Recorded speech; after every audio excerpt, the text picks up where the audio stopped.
What's up mga tuwala? Senador Idol Robin Padilla.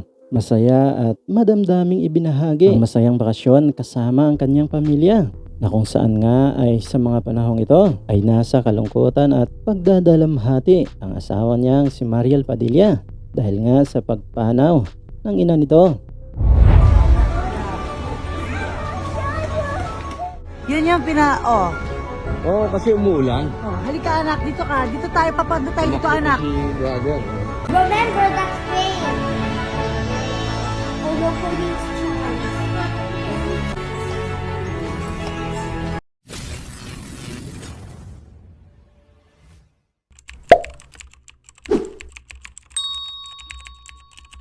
Sa ibinahaging post nga ni Senator Idol Robin Padilla, ilang araw ang makalipas kung saan nga ay masaya at madamdamin nga itong ibinahagi ang kanilang masayang bakasyon ang kanyang pamilya.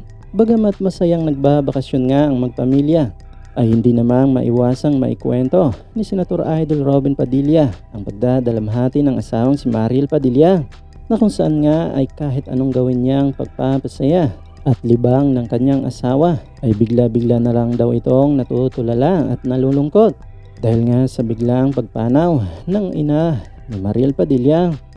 Ayon pa nga kay Senator Idol Robin Padilla na hindi talaga maiwasang matutulala nga si Mariel habang nasa masayang bakasyon sila, na kung saan pa nga ay mapapanood sa mga bidyong ibinahagi nga ni Idol na pasikretong kinukuhanan nga ng video ni Idol ang asawang si Mariel habang inalagaan ang kanyang mga anak. At kung paano nga ito bigla-bigla na lang matutulala at nalulungkot. Nakitang-kita nga talaga at bakas nga sa mukha ni Mariel ang pagdadalamhati nito sa biglaang pagpanaw ng kanyang ina. Panoorin natin ang ilang mga clip na ito.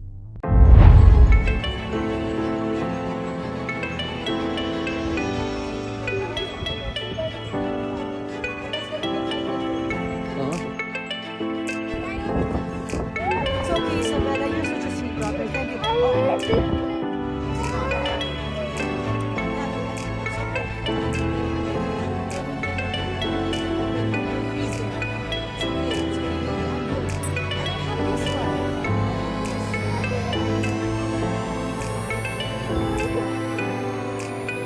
Huwag natutulog mo.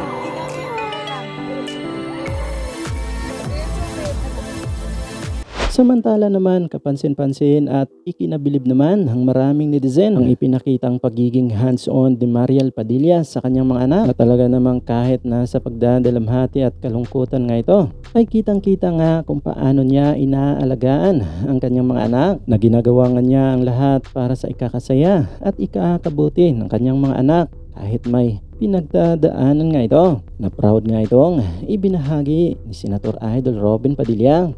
Panoorin natin ang ilang mga clip na ito.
masaya na.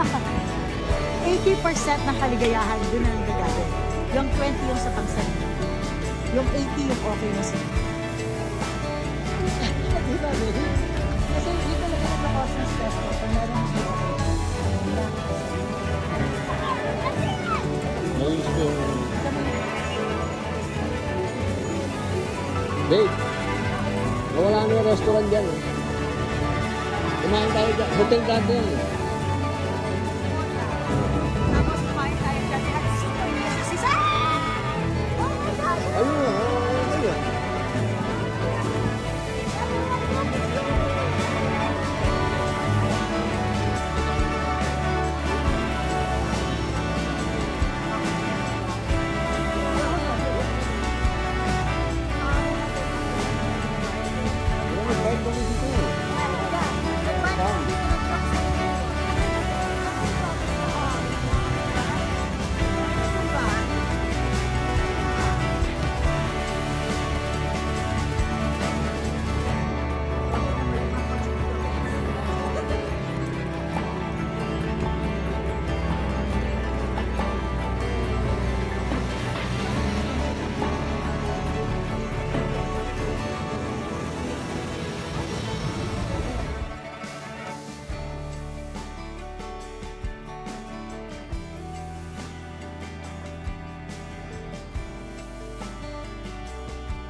Okay, it's the wind. The wind was so strong and it's my fault. Look around you, no one else is wearing a hat. Only babies. Nana is the one. I'm gonna tell Tito Ega that the hat is not.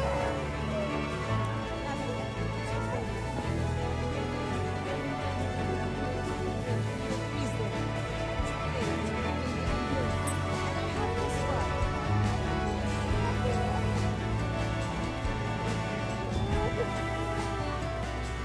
Pwede natin kunin yun. Hindi namin okay lang. It's okay. It's okay. This is called the seafood bar. And thank you for loving this restaurant. Every time I'm here in Amsterdam, I always eat food.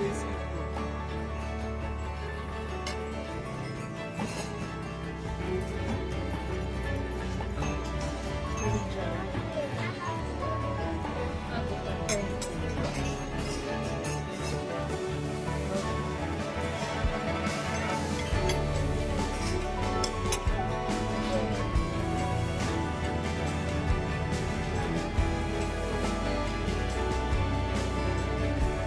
Good na pera?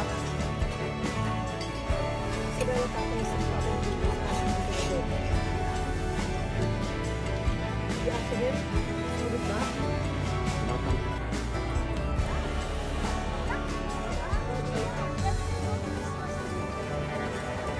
Kasi everlasting siya.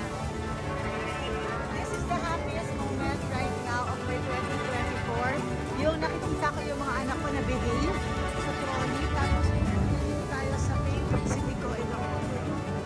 And now, yan ang tunay na Christmas tree. Girls are so cute. Girls are so cute. Nawala na yung restaurant dyan. Kumain tayo dyan. Hotel dati yan.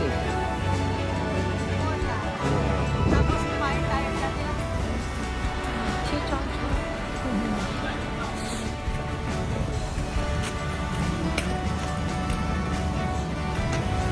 Why some things are open?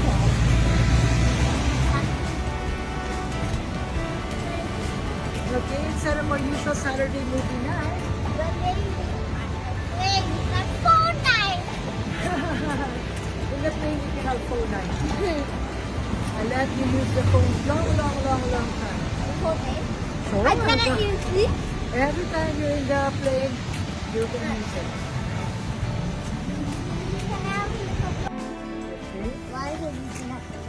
Oh, well, you know, a lot. Maybe Yaya gave birth to me, and it was August. You and Gab and Tatay all November. My teacher left out in November 14. Oh, you're so sweet, sweetheart. Don't worry, Nana is in charge of the November party, so I'm never left out. Okay?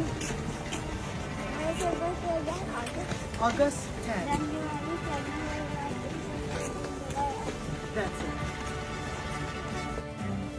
So hanggang dito lang tayo mga tol. Maraming salamat sa panonood at patuloy na suporta. God bless you sa inyo lahat at hanggang sa muli. Paalam.